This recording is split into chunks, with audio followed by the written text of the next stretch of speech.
Good morning and welcome to the Center for Architecture. Please join me in welcoming the Governor of New York, Governor Kathy Hochul. The Governor of the State of Washington, Governor Jay Inslee. The Governor of the State of Maine, Governor Janet Mills. From the White House, the National Climate Advisor, Ali Zaidi. And the Executive Director of the U.S. Climate Alliance, Casey Kadams.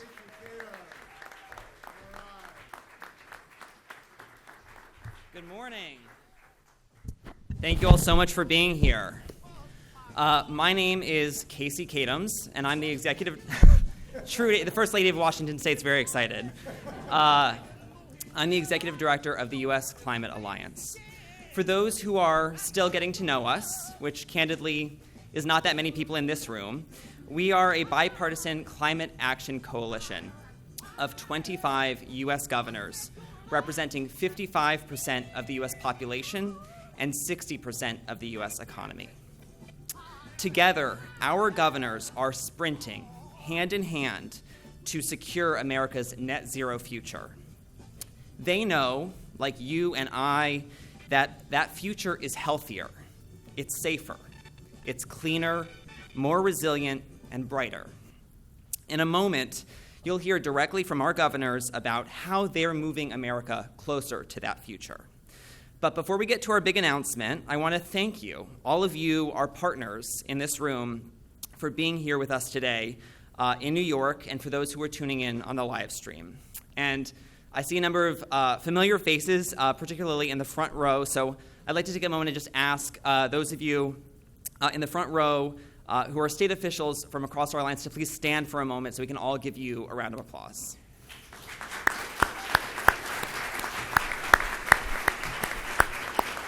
None of the work that we do in our states would be possible without these folks. Now listen, we know that there's a lot going on at Climate Week. A few of you who have been here since Sunday or Monday like me might even be a little worn out by now. And I just want to assure you, you made a great decision this morning by coming here to be with us. There's no better place to be. As you can see behind me, we're joined today by not one, not two, not three, but four of our country's biggest climate champions.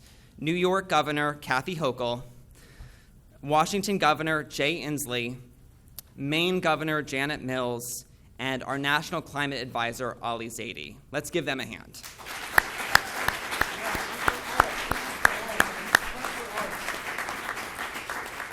Now, together, these governors are boldly demonstrating to the rest of the country and to the world that when we come together and take collective action, there is no limit to what we can achieve. And we've gathered here at the American Institute of Architects Center for Architecture by Design. And yes, for anyone who missed it, that was an architecture pun. So, for more than 15 years, AIA has been empowering its architects and their firms to make America's buildings cleaner and carbon neutral. As you'll hear today, our governors in the Alliance are committed to doing their part in their state capitals, working together across state lines, and in partnership with the Biden administration to achieve cleaner buildings. And just as a point of personal privilege, I'm especially proud of what they're announcing today because it serves as a powerful demonstration that when states work together, we can go further faster. And there's no one better to tell you more than the governor hosting us here in her home state, a governor joining us for the second year running at Climate Week, and a governor who is showing us every day that what you heard from Jay-Z and Alicia Keys is in fact true, that there's nothing you can't do in New York. Governor Hochul.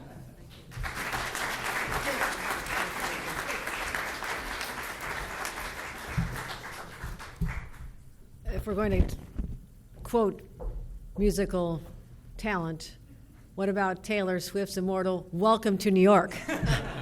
So we're delighted to host you here, you and 6 billion other people who found their way to our streets this particular week, this convergence of brilliance from around the planet. With Climate Week, it's United Nations General Assembly, and of course the Clinton Global Initiative, but it's a week we're very proud of, but a week that all of us locals know this is the week you take the subway like I did yesterday. It was great, it was clean, it was fast, so there's my promotion, and next year or year after, with congestion pricing is in effect in the first city and state in America, I think you'll see a few less cars. So that's what we can look forward to. So thank you to my fellow governors for their leadership. And Jay Inslee, you've been synonymous with pushing this country forward and a reckoning of our practices, what we've done as a people to have this state of affairs we're experiencing now. I mean, you've been, like Al Gore, been a voice for a long time. A lot of people weren't listening. So I want to thank my good friend Jay Inslee for his leadership and his dedication of his life to helping battle the effects of mankind's assault on Mother Earth. So let's give another round of applause to Jay Inslee. And another colleague of mine, Janet Mills, and I think there's 9 women governors, so we can hold up one bar. I mean, we all get together, and there's a special bond because we are also parents, and you feel very seriously as a mother, the first mother of New York in that sense, our weight of responsibility to what we're doing for our children's children as well. And I thank you for what you're doing in an incredibly beautiful state, and I thank you for joining this effort as well. We talk about what we're doing here today, and I am so cognizant of the fact that we are the first generation to really feel the effects of climate change. And indeed, we are the last generation that can do anything meaningful about it. That's the sense of urgency all of us and Casey and Ellie and our administration in Washington, the Biden administration, bring to this, and that's why this climate alliance is so important. We're not talking about an impending threat. We're talking about something that is in the here and now.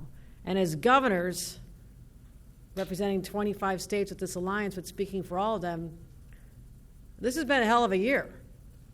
2023, I think we're at day 270 or so of this year. My own state, a 1,000-year flooding event. Now, I'm not sure who knew back then. We're keeping track 1,000 years ago, but that's what they tell me. But that I was going with multiple year after year, 100-year flooding events, and now we hit our first 1,000-year event. We had record snowfall, and I'm from Buffalo, and I'm sure they could handle this in Maine just as well, but 7 feet of snow, record, just 9 months ago in a 36-hour period, the worst blizzard in our history, taking the lives of many New Yorkers. And not to mention, just the year before, we had not one, but 2 hurricanes my first 10 days on the job. More than Florida had that year. Something's up. And the fact that New York City and the city of Syracuse were tied for having the worst air quality on the planet 4 months ago because of the wildfires from Quebec sending down the billowing orange smoke that we were all breathing. Heck, it reminded me of my childhood growing up next to the Bethlehem Steel Plant in Buffalo, where we breathed orange air every day. We didn't think anything of it. And swam in a polluted lake, one of the greatest freshwater lakes on this earth. So I have been seared in the knowledge of my childhood of what I saw and the reality of what I'm dealing with as governor, and all of our governors have. I just was with the governor of Hawaii talking about the unprecedented climate effects that destroyed one of his beautiful communities, Maui. And so this is what we deal with. So this is not hypothetical. It's not this is going to happen someday. This is the here and now, my friends. And shame on all of us if we don't act with that urgency every single day. So I'm proud to announce that the Climate Alliance has agreed to make many more significant commitments. This is what we do together. And there's a lot of power in this. When you represent 60% of the country's economy, you can have a real impact, a broad-based impact. So here we're talking about how to make buildings more energy efficient and reduce carbon emissions. And collectively, we believe that banding together, we can quadruple the installation of heat pumps by the end of the decade. Building emissions make up more than 30% of global greenhouse emissions. And that's why, to reduce this, we look to our buildings. Now, when you come to New York City, we have some rather iconic buildings. Many of you think of one. Name a big building not far from here. Yes, the Empire State Building. Bingo.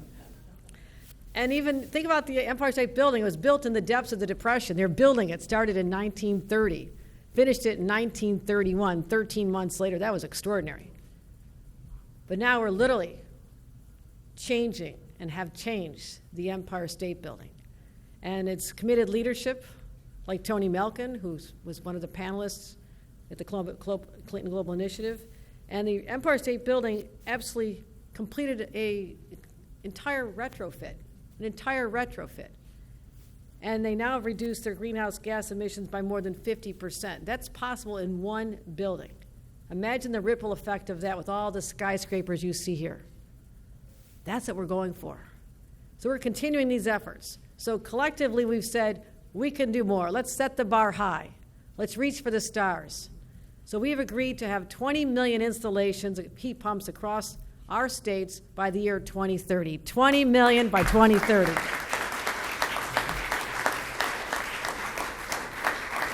And we want to ensure that at least 40% of the benefits flow into disadvantaged communities. We could never leave people behind, because these are the people that tended to live in places like the trailer park my parents were in next to a steel plant, because they couldn't lift themselves out of it. We will not let that happen to this generation and the next generation. They do not deserve to live in an asthma alley because of what's going on in their own community. So these heat pumps will eliminate tons and tons of carbon pollution, but it's also about shaping a clean energy future as we strive to do even more here. In New York, we have a goal of achieving 2 million climate-friendly homes by 2030 and to be net zero by 2050. All of you younger people, make sure we hit that in 2050. We have a responsibility to every single New Yorker, make sure, regardless of their economic status, that they have access to these clean energy options. That's why today I'm also announcing for the state of New York a $200 million initiative to ensure that we can help lower-income individuals be able to retrofit their homes, make these conversions, make it so it's easy for them to do, and they can start having a reduction not just in the emissions, but also in their bills ultimately when this conversion's complete. We call it the Empower Plus program. They can add insulation, energy-efficient appliances, clean energy, and how about heat pumps? That's what we're going for. It's all about the heat pumps today, right? So it's going to take some work. That's all right. We're up for the task. That's what governors do. We work every single day. But I want people to look back at this time as a turning point in how we take this climate assault seriously and do something once and for all about it. Urgency and action together means we'll save the planet for future generations. That's our responsibility. That's the responsibility of every single person who breathes air on this beautiful planet. Thank you very much.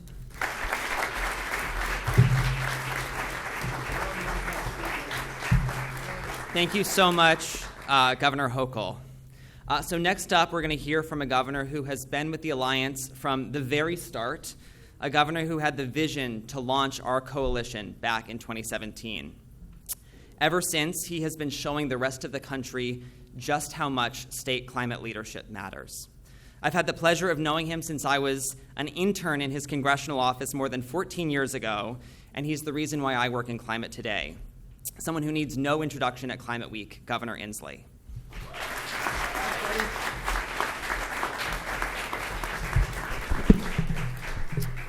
I recognize talent very, very early. Thank you, Governor of New York. It's great to be here. You got a great city. Trudy and I were just up looking at an office that have urban agriculture. They had a garden up on a 12th floor, and we enjoyed some of their tomatoes. And Trudy had the line, if you can grow it here, you can grow it anywhere. And I thought that really says something about New York and the state of New York. Thanks for your leadership. This is very exciting to me. I remember when Jerry Brown and I of California had this idea, and he says, I don't know if this is going to work. And I said, the day will come where we're going to get 20 million people heat pumps, Jerry, and here we are today. So there's some good news in this regard.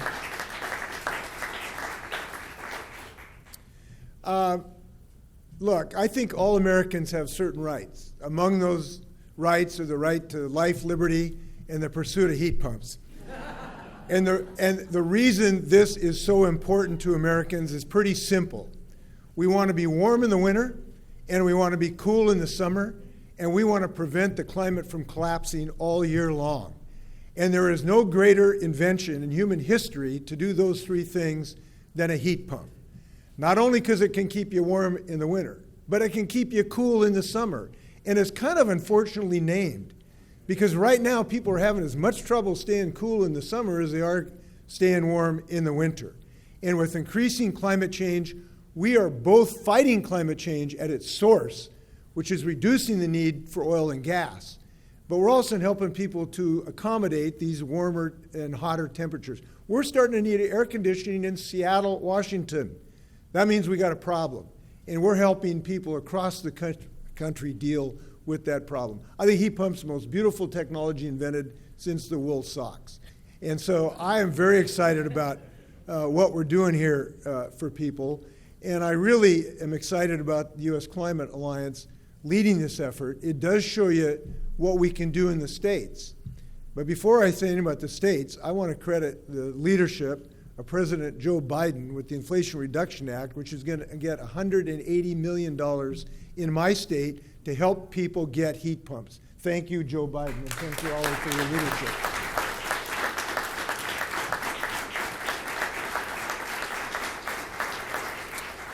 But this is just not kind of a wish list of 25 governors. It's an actual meat-on-the-bones plan to get this job done. I want to share with you how we're going to get this job in Washington State. First, we have created a cap and invest program, which has created over $1 billion of resources where we can actually use to help people get these heat pumps. And we've committed already $150 million, almost matching the federal grant, to actually buy people, low-income people, to bring equity to this issue and environmental justice at the same time we're saving the planet.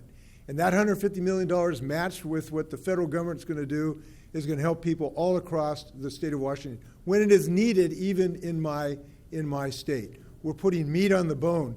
And we're doing that with the cap and invest bill, which makes sure that the polluters pay for this. The polluters ought to pay for this, not just ordinary citizens. And to me, this is a fair way to finance this. Now, of course, that's been attacked, but we won't take no for an answer. Secondly, we are making sure that we are moving forward with a new way to heat our buildings. Connecting a building today with dirty, toxic gas, it'd be like connecting your house, instead of a garage for your car, to put in a stable. Gas is an old, antiquated, dirty, dangerous product. So I'm proud to tell you we are the first state in the United States, by using our building codes, to make sure that people, when they get a new home or a new office, they get a heat pump, not dirty gas, which creates 16% increased rates of asthma and contributes to climate change. That's the future, and that's the present, and we're going to make sure it happens in my state.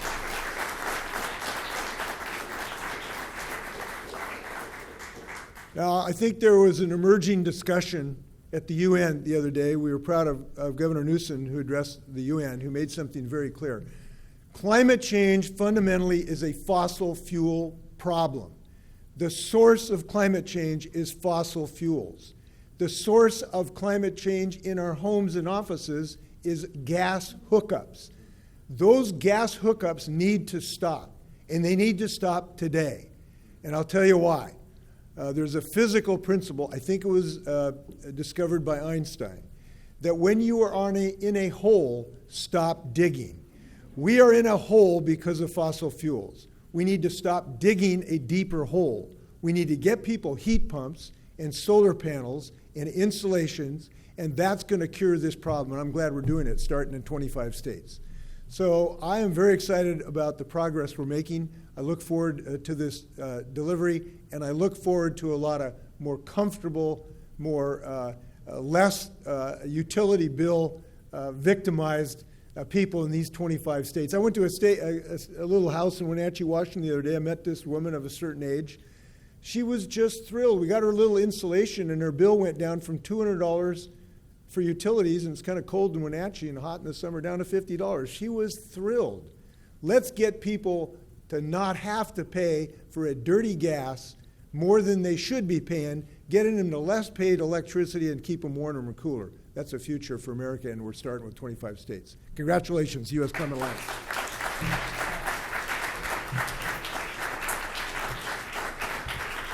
All right.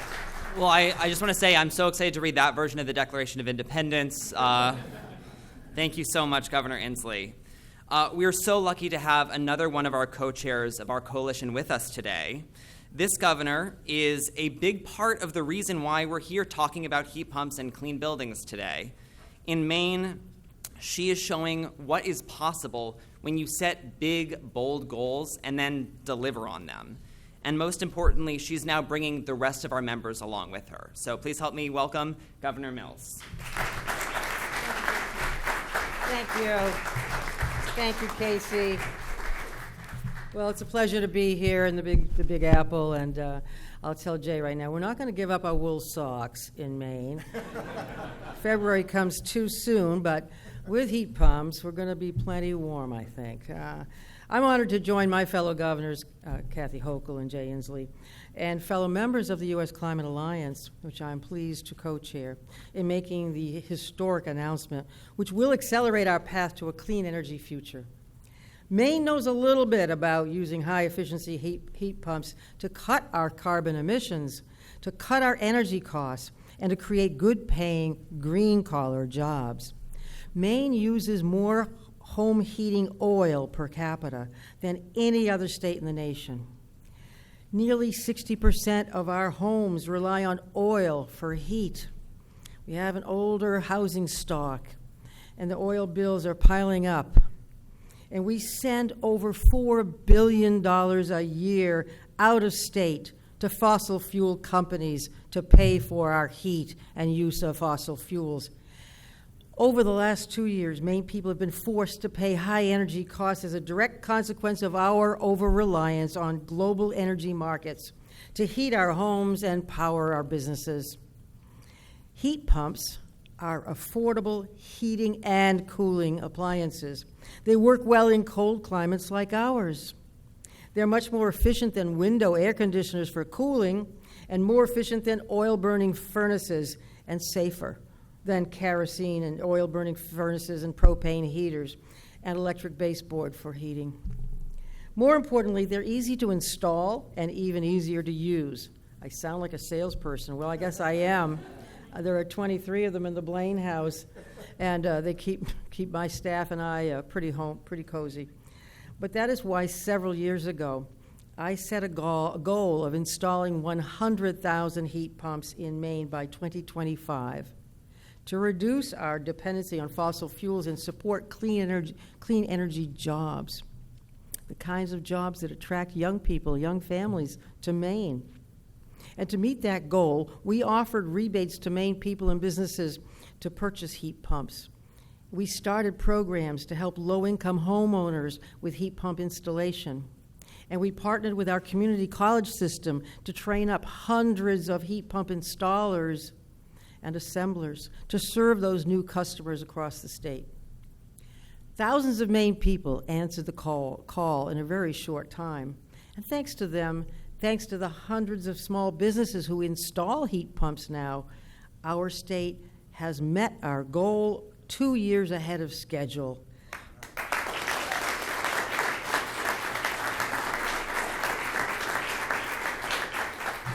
We put Maine at the forefront for heat pump installations nationwide.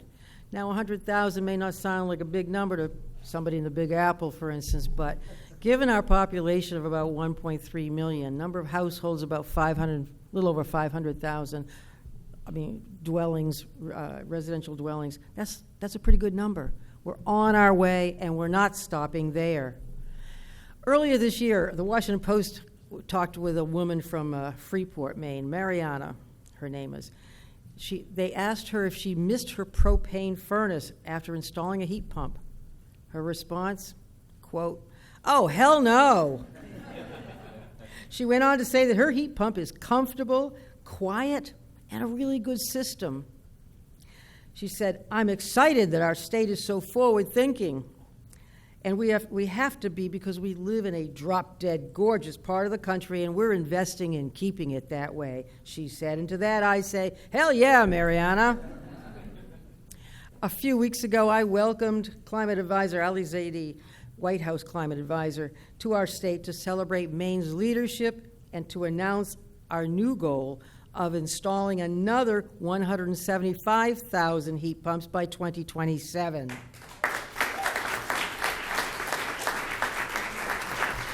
And we're on our way. People are seeing the efficiency, the comfort, the financial benefits to heat pumps, and they're so happy not to send that oil bill in every month right out of their pocket to some out-of-state fuel companies, oil companies, for instance, and to not have that money in their pockets. We're going to reach our goal by using more than $70 million in federal funds through President Biden's Inflation Reduction Act. We're going to offer rebates for consumers to weatherize their homes and install systems like heat pumps and other efficiency appliances. Transitioning to heat pumps in Maine is creating good-paying jobs. It's curbing our carbon emissions. It's cutting costs for families. It's making people more comfortable in their own homes. So, Maine is meeting our climate goals, and we're proud to lead the way as part of the U.S. Climate Alliance to encourage other states to do the same. It's time for every member of the U.S. Climate Alliance to make sure we install 20 million heat pumps nationwide by 2030. We'll do that.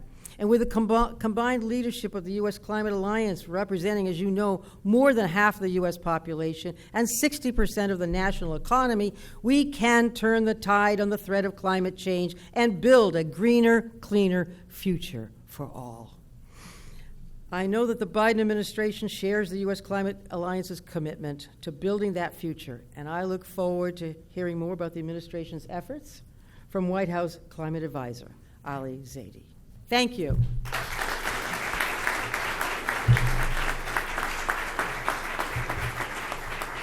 Thank you so much, Governor Mills. And finally, I'm so proud to introduce a leader who is a partner to the Alliance in every sense of the word. He has helped us forge a new kind of state-federal partnership, one where we take on complex challenges, work together to find solutions, and get things done for the American people. It's because of his support and the leadership of President Biden in delivering historic federal resources that today's announcement is possible. So please help me in welcoming White House National Climate Advisor Ali Zaidi.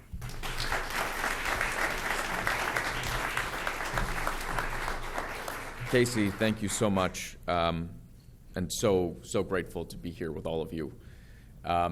So often when we talk about climate change, we talk about it in the horror that it's producing for our communities.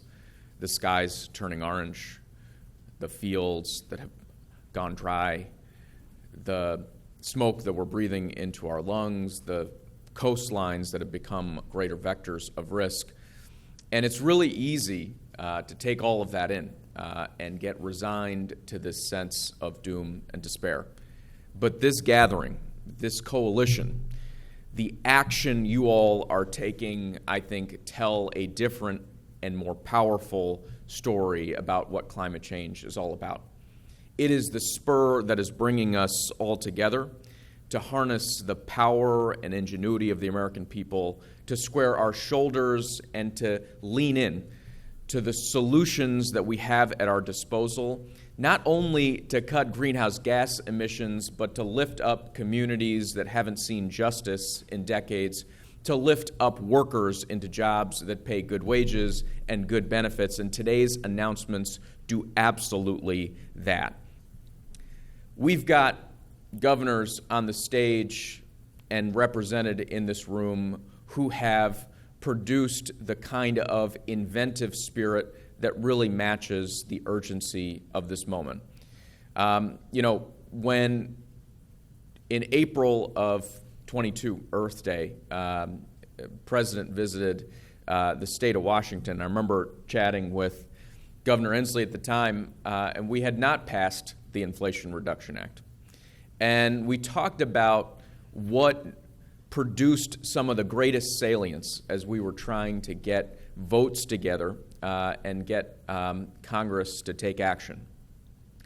And one of those really powerful arguments back then, when it wasn't certain we would pass the legislation, was that we knew from action that had already been taken on the ground in the states that this was the single best way for us to tackle rising consumer energy costs, for us to boost energy security in a durable fashion, the only real way to energy security, and that this was going to produce a manufacturing renaissance and a jobs boom all across the country.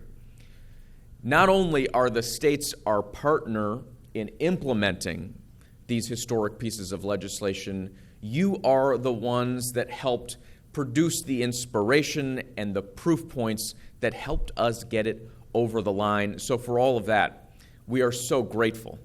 But now comes the hard part, the implementation. And, when we look at the power sector, where we've been ratcheting up clean energy year over year, where 80+% of what's deployed on our grid is clean today, where just since 2021, we've added 10 million homes worth of clean electricity here in the United States. You look at the transportation sector, where we've doubled the number of chargers, we've doubled the number of models, double again by the end of next year. We've tripled the deployment. We've got real tailwinds in sectors where we've figured it out. I remember chatting with someone who writes in this space a year ago, and they said, "What is the moonshot in the Inflation Reduction Act?" And I think I surprised them by saying, I think the moonshot in the Inflation Reduction Act is our big bet on decarbonizing buildings. This is the hardest thing we can do, and thanks to these folks' leadership, this is the thing we are doing, thanks to your leadership. Here's what happens if we succeed. We've brought together at the White House the manufacturers who want to invest in the United States. And when we ask them, you've got tax incentives now, you've got federal dollars flowing to the states to stand up home retrofit programs that many of our NGO partners are actually helping support through their know-how and expertise. You've got dollars flowing now to help states level up on building codes. What do you need? What will give you that confidence? And what they said to us was, we need folks to set very clear targets so that we can size up the market and know that this is a good bet to bet on the United States. These folks, with their goal, 20 million heat pumps in this decade, are making it very clear. It is a very good bet to bet on the United States when it comes to taking bold and urgent climate action.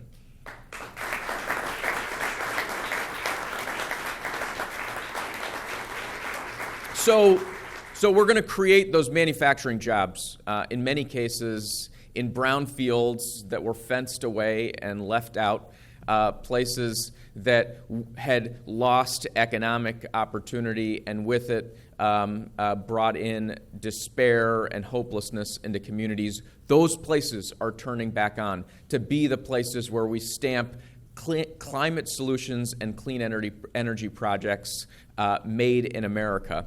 But we're also creating a massive job opportunity. I was with the governor in Maine as she set a new goal because they reached their first one early, which I still think is pretty remarkable. In climate, if we look at the history of climate rhetoric, you don't normally have politicians who set a goal and reach it early. So let that be maybe the real challenge here, is not only will we get to 20 million, but maybe if we work hard enough, we can get there early. But whether it's the community colleges or the sheet metal workers, I went to Atlanta, Georgia, where in a union hall we were talking to sheet metal workers who've got massive demand in their apprenticeship program to go install these heat pumps. And whether it's Georgia or it's Maine, whether it's the East Coast or the West, this is a technology that works, and it works to reduce costs in a very aggressive way. Just think about a family budget. home energy costs, 50% of it goes into heating and cooling. 50% of it. And what if we had an app that could solve for that part of your family budget? We've got an app for that, and we've got to deploy it aggressively all across the country.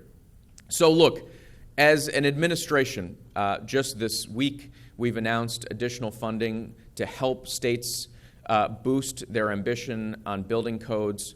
We're working aggressively to implement the zero-emissions home rebate program in partnership with states. We've got this week out almost $5 billion through the EPA for climate pollution reduction grants that frankly help us harness the full opportunity of transitioning to a lower carbon future. We will be your partner every single step of the way, but we are so grateful to Casey and the Alliance for frankly taking on the hardest stuff. The last time Casey and I got together, we were lined up with a bunch of states who had decided to take on the industrial sector, steel, cement, and aluminum. So for a long time in climate parlance, the industrial sector and the building sector were the hard to decarbonize. And I think in the Biden administration, we figured out when we meet hard to decarbonize, we phone the govs. So thank you so much for your leadership, for unlocking what I think represents the full opportunity space on tackling the climate crisis, for chasing, as the President of the United States does, the possibilities on the other side of bold climate action.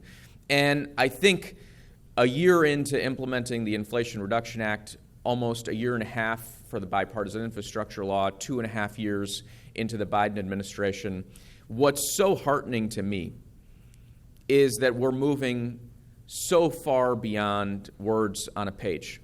You know, this week in New York, the Champlain-Hudson transmission line, which will deliver clean power for 20% of the city, turned dirt and started getting underway.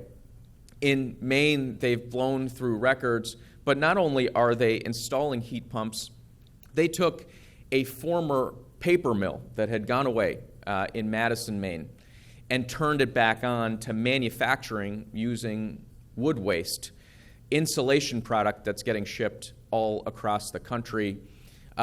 This is the moment when we turn on all of our capabilities and capacities. Moses Lake, there's a mill there where there used to be solar jobs. We'd wave to them as they went overseas. Now we have a policy and a partner in the Gov that has allowed that mill to come back, and they're making ingots and wafers that are being stamped into solar panels in Dalton, Georgia. So all across the country, I think we're seeing not just pie in the sky, but steel in the ground and money in the pockets of the American people because of the bold action you all are taking. We're very grateful to be your partner. Thank you.